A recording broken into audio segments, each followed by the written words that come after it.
විජිත foreign bureau එකකින් අරන් තියෙන ටික. අපි විජිත මන්ත්‍රීතුමා තමයි ෆොරින් බියුරෝ එක බාරව වැඩ කරන එක. තීන්දුව කීපයක් තියෙනවා. විදේශගත ශ්‍රී ලාංකිකයන් පිළිබඳ අරන් තියෙනවා.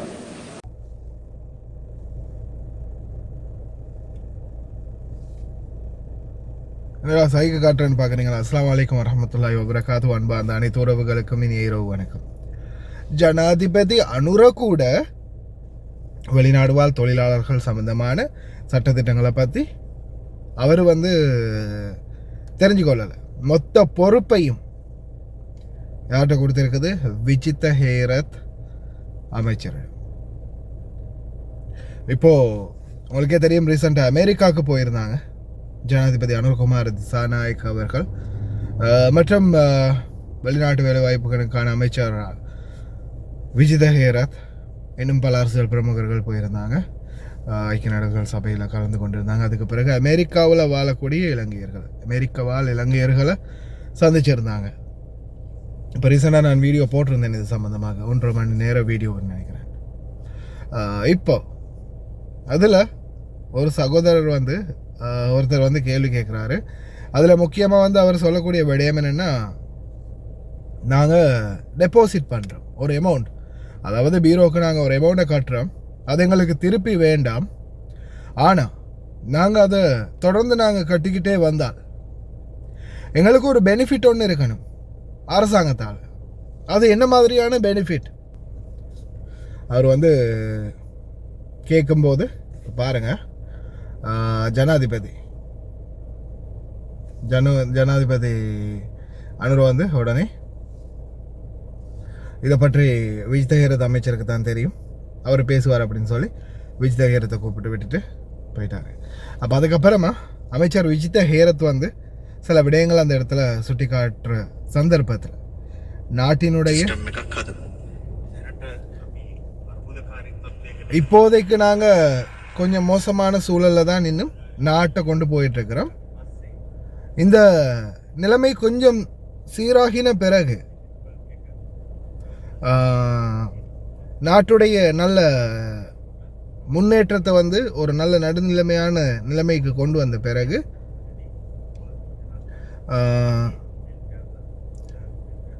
புதிய ஒரு எழுச்சியான திட்டம், வெளிநாட்டு தொழிலாளர்களுக்கான ஒரு எழுச்சியான திட்டம் ஒன்றை உருவாக்குவாங்களாம்.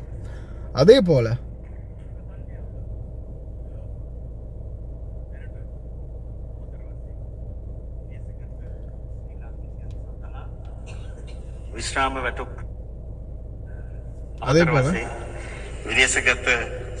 வெளிநாடு வாழ் இலங்கையர்களுக்காக ஓய்வூதிய திட்டம் ஒன்றை நாங்கள் அறிமுகப்படுத்துவோம். இது சம்பந்தமாக நாங்கள் தற்போது முயற்சிகளை எடுத்துக்கொண்டு வருகின்றோம். இன்னும் 1 மாதம் அல்லது 2 மாதங்களுக்கு இடையில்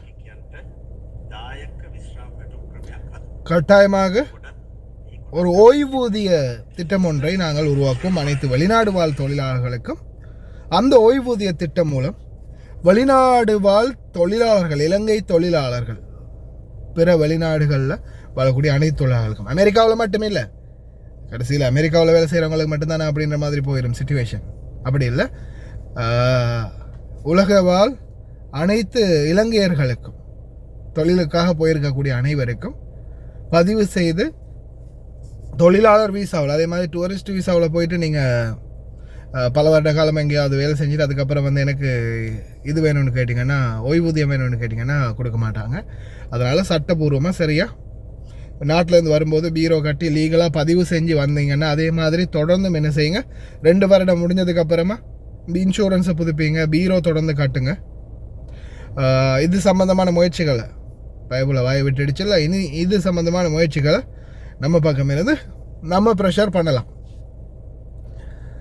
இனிமே என்னடா தூண்டிலுக்கு இறை இல்லையே அப்படின்னு காத்துக்கிட்டு இருந்தோம், இறையும் சிக்கிடுச்சு, பெரிய சுறாவும் சிக்கி இருக்குது. இனிமே தொடர்ந்து இதே இறையை போட்டே நாம் இழுக்க வேண்டியதுதான் பாக்கி, ட்ரை பண்ணுவோம். இன்ஷா அல்லாஹ் பார்க்கலாம். ஃபுல் வீடியோ அந்த ஒரு 2 நிமிஷம் வீடியோ இருக்குது, அவர் அவ்வளோதான் பேசியிருந்தார். அந்த வீடியோவை பாருங்கள், சிங்களம் தெரிஞ்சவங்க. நான் அதையும் எக்ஸ்பிளைன் பண்ணிட்டேன் தமிழில் அவங்க பேசினது என்ன அப்படின்றதை. But if I pay $50 in Sri Lanka. I deposit my money, I don't want that money back.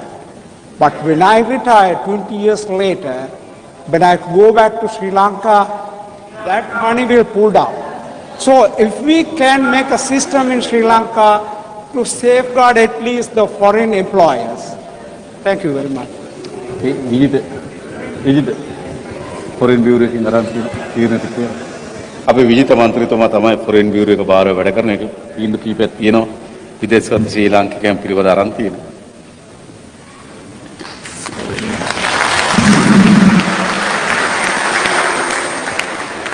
ඉස්සෙල්ලා අපේ රටේ ආර්ථිකය හොඳ ශක්තිමත් තැනකට ගියමු. ඊට පස්සේ හොඳ සෝෂල් සිකියුරිටි සිස්ටම් එකක් හදමු. දැනට අපි අර්බුදකාරී තත්වයක ඉන්නේ. ඒ අර්බුදකාරී තත්වය පියමන් කරාට පස්සේ ඔය කියන සෝෂල් සිකියුරිටි නෙට්වර්ක් එක හොඳ ස්ටේබල් තැනකට ගේන්න පුළුවන්. ඉතින් අපි අවුරුදු 3-4ක් යනකොට රටේ තෙන්ට ගේනවා.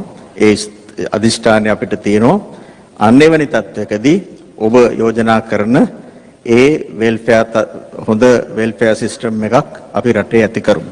හොඳයි. අපි ඒකට අදිෂ්ඨාන කරගෙන යමු. සුබ සන්ධ්‍යාව. දැනට අමතර වශයෙන් විදේශගත ශ්‍රී ලාංකිකයන් සඳහා විශ්‍රාම වැටුප් ක්‍රමයක් අපි හඳුන්වා දෙනවා. ඒ අවශ්‍ය කරන නීතිමය තත්ත්වය මේ දවස්වල සකස් කරමින් තියෙනවා. මාසයක් එකමාරක් ඇතුළත සියලුම විදේශගත ශ්‍රී ලාංකිකයන්ට දායක විශ්‍රාම වැටුප් ක්‍රමයක් හදනවා. ඔබටත් එහි කොටස්කරුවෙක් වෙන්න පුළුවන්. එතකොට සියලුම අයට ප්‍රතිලාභ